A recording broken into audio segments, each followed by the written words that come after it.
नमस्कार। इस अंक में आप सभी का बहुत बहुत स्वागत है। कल संसद में प्रश्नकाल के दौरान टेट संबंधी पूछे गए सवालों का सरकार की ओर से जवाब आया है और ओ माय गॉड, कल इतने कॉल्स आए, इतने व्हाट्सएप मैसेज आए, डीएम आए कि मेरा कल का पूरा दिन इसी में चला गया। कल मैं और कोई काम नहीं कर पाया, केवल फोन कॉल्स अटेंड करना और व्हाट्सएप और डीएम का जवाब देना। इससे यह भी पता चलता है कि आखिर यह मुद्दा कितना सेंसिटिव है और शिक्षकों के ऊपर पल पल क्या बीत रही है। इस मुद्दे को यदि गंभीरता से नहीं लिया गया तो भविष्य में इसका बड़ा दुष्परिणाम हो सकता है। हालांकि यह मुद्दा जितना गंभीर है उतनी गंभीरता से इसे अभी नहीं लिया जा रहा है। कुछ शिक्षक मित्रों से मेरी लगातार बातचीत होती है और उन बातचीत में उनके दर्द को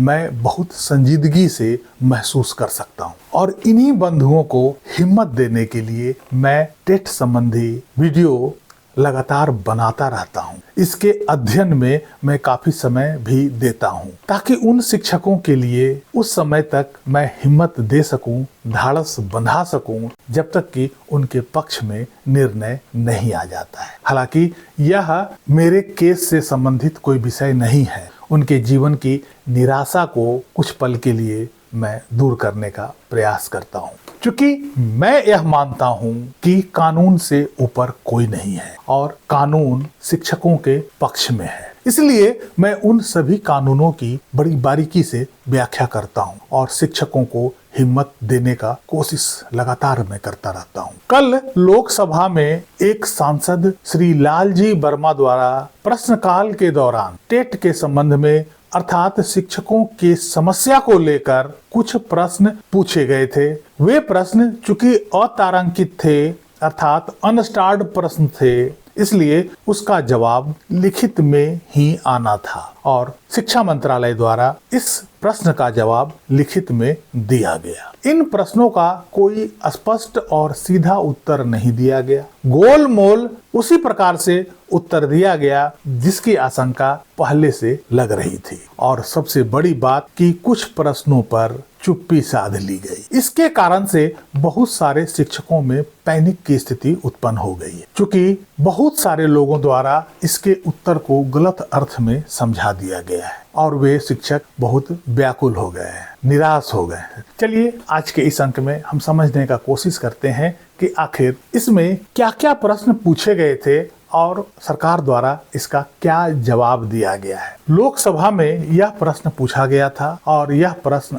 अतारांकित था, अनसार्ड था। प्रश्न संख्या है 1606। 9 फरवरी को इसका जवाब लोकसभा में आया है और प्रश्न पूछने वाले सांसद का नाम है श्री लालजी वर्मा। इन्होंने लोकसभा में अपने पत्र में कुल 5 प्रश्न पूछे हैं, जिसमें पहला प्रश्न था कि क्या यह सच है कि राष्ट्रीय अध्यापक शिक्षक परिषद NCTE के दिशा निर्देशों के अनुसार वर्ष 2011 से पहले नियुक्त कई शिक्षक अभी भी देश में शिक्षक पात्रता परीक्षा से संबंधित अनिश्चितता और प्रशासनिक बाधाओं का सामना कर रहे हैं, और यदि हाँ तो तत्संबंधी ब्यौरा क्या है। इनका दूसरा प्रश्न था, क्या सरकार इस बात से अवगत है कि वर्ष 2011 से पहले नियुक्त शिक्षकों की नियुक्ति उस समय लागू नियमों और प्रक्रियाओं के तहत की गई थी जब देश में TET अनिवार्य नहीं था, और यदि हाँ तो तत्संबंधी ब्यौरा क्या है। इनका तीसरा प्रश्न था कि क्या सरकार का वर्ष 2011 से पहले विधिवत नियुक्त सभी शिक्षकों को TET से पूरी तरह छूट देने के लिए एक स्पष्ट समान राष्ट्रीय नीति जारी करने का विचार है, ताकि यह सुनिश्चित किया जा सके कि उनके साथ कोई अन्याय न हो, और यदि हाँ तो तत्संबंधी ब्यौरा क्या है। इनका चौथा प्रश्न यह था कि क्या सरकार यह सुनिश्चित करने का प्रयास करेगी कि TET के अभाव में वर्ष 2011 से पहले नियुक्त शिक्षकों की सेवाओं, पदोन्नति और अन्य अधिकारों पर कोई प्रतिकूल प्रभाव न पड़े तथा यदि हाँ तो तत्संबंधी ब्यौरा क्या है। और इनका 5वां प्रश्न था कि यदि नहीं तो इसके कारण क्या है। अब हम देखते हैं कि इसके जवाब में शिक्षा मंत्रालय के राज्य शिक्षा मंत्री श्री जयंत चौधरी जी द्वारा क्या जवाब दिया गया है। इसमें सभी जवाब को अर्थात 5 प्रश्नों को एकीकृत करके जवाब दिया गया है, अर्थात हर खंड का अलग अलग जवाब नहीं दिया गया है, सभी प्रश्नों को मिलाकर एक जवाब दिया गया है, जिसमें यह कहा गया है कि निःशुल्क और अनिवार्य बाल शिक्षा का अधिकार आरटीई अधिनियम 2009 की धारा 23 की उपधारा 1 के प्रावधानों के अनुसरण में राष्ट्रीय शिक्षक शिक्षा परिषद एनसीटीई ने दिनांक 23 अगस्त 2010 की राजपत्र अधिसूचना द्वारा कक्षा 1 से 8 तक के शिक्षक के रूप में नियुक्ति के लिए पात्र होने के लिए न्यूनतम योग्यताएं निर्धारित की है। अधिसूचना के अनुसार शिक्षक के रूप में नियुक्ति के लिए शिक्षक पात्रता परीक्षा पास करना आवश्यक योग्यताओं में से एक है। अब इसे समझने का प्रयास करते हैं कि सरकार ने इस पैरा में जो जवाब दिया है वो एनसीटीई के 2010 के नोटिफिकेशन को लेकर बताया है। इस उत्तर में इस नोटिफिकेशन का जिक्र करने का अर्थ है कि सरकार आज भी उस पर कायम है और सभी शिक्षकों को इसी नोटिफिकेशन के आधार पर आगे राहत भी मिल सकता है, क्योंकि इस नोटिफिकेशन में स्पष्ट रूप से शिक्षकों के न्यूनतम अर्हता की बात की गई है। इस नोटिफिकेशन से पहले नियुक्त शिक्षकों के बारे में भी बात की गई है और इस नोटिफिकेशन के बाद नियुक्त शिक्षकों के बारे में भी स्पष्ट रूप से बात की गई है। यदि सरकार इस नोटिफिकेशन पर स्ट्रिक्ट रहती है तो शिक्षकों को भविष्य में राहत मिलना तय है। अब इसके उत्तर में आगे के पैरा में जो बातें कही गई है वो वही बातें हैं जो कि 1 सितंबर के सुप्रीम कोर्ट के निर्णय में कही गई थी। आगे इस उत्तर में लिखा है कि भारत के माननीय सर्वोच्च न्यायालय ने दिनांक 1 सितंबर 2025 के अपने निर्णय द्वारा बताया है कि अधिनियम की धारा 23 के तहत टीईटी निर्धारित न्यूनतम योग्यताओं में से एक है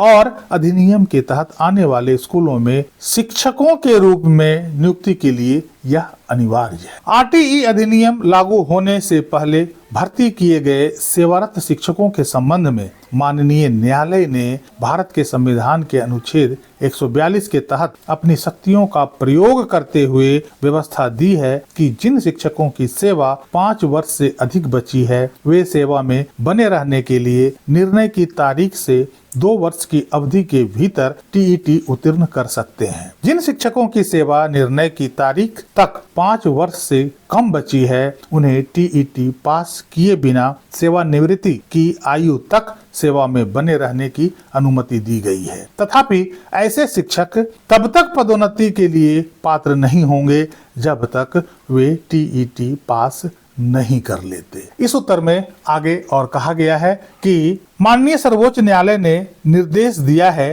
कि आरटीई अधिनियम के तहत सांविधिक ढांचे के अनुसरण में शिक्षक के तौर पर नियुक्ति पाने की इच्छुक सभी लोगों के लिए साथ ही पदोन्नति के माध्यम से नियुक्ति की इच्छा रखने वाले सेवारत शिक्षकों के लिए भी योग्यता अनिवार्य है। इन पैराग्राफ में वही बात को दोहरा दिया गया है जो बात सुप्रीम कोर्ट ने अपने 1 सितंबर के निर्णय में कहा था। अब प्रश्न यह उठता है कि जो बातें उत्तर के तौर पर इसमें कहा गया है वो बातें सबको मालूम है, आखिर सरकार इसका उत्तर गोलमोल देकर खाना पूर्ति करने का काम क्यों की है।